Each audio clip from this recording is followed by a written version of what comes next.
Okay, so my last video wasn't the last one, sorry. This is step 4.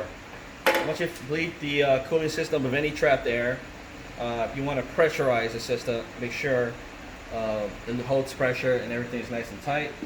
So you're going to want to use a special BMW adapter, okay, that fits for this reservoir. So you just connect it like that.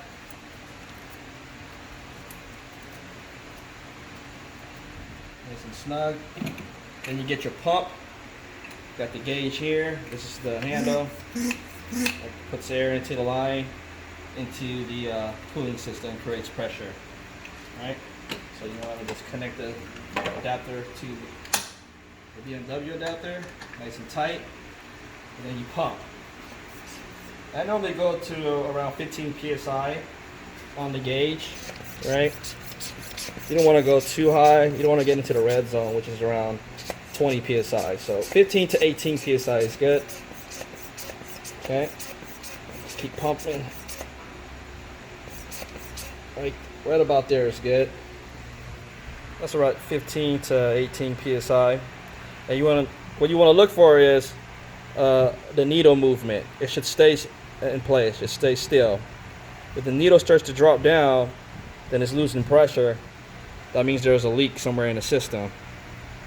So it's holding pressure, and what I normally do is I get my flashlight while it's under pressure. I look around for any leaks. You know, I look at the upper hose, the lower hose.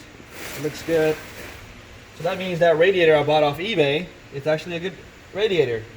Perfect. Is that cracked? Okay. And this is how you verify your work.